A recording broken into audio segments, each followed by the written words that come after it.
The Alamo is arguably one of the most important places in Texas history. But what actually happened here? Well, that's what I'm going to tell you right now. In 1836, this mission was being used as a fort by the Texan army to defend against the Mexican army. The Texan forces were led by William Barrett Travis, who you may know the song about. He was a lawyer who'd never really commanded troops before. In fact, he wasn't even a soldier when he took command of the Alamo.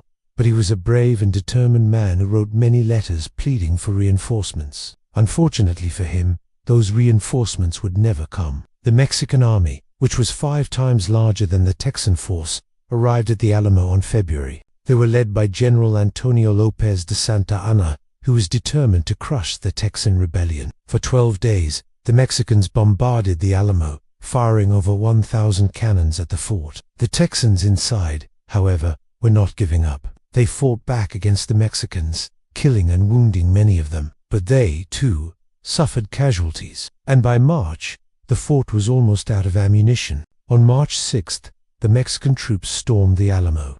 They killed every single Texan inside, including William Barrett Travis, who was killed by Santa Anna himself. Only a few women and children who were inside the Alamo survived. The Mexican general offered them the chance to live if they surrendered, but he executed any man he saw carrying a weapon. The story of the Alamo didn't end there, though. After the battle, Santa Anna ordered the bodies of the slain Texans to be burned. But when the funeral pyre was lit, the flames spread out of control and consumed several buildings in downtown San Antonio. Some people believe that this was an act of God, a way of punishing Santa Anna for his brutality. Others believe it was simply an accident. But either way, the damage was done. The Alamo had been a decisive victory for the Mexican army, but it also turned out to be a decisive moment in the Texas Revolution. You see, news of the Alamo's fall spread like wildfire throughout Texas. People were outraged by the brutality of Santa Anna and his army, and they began to call for revenge.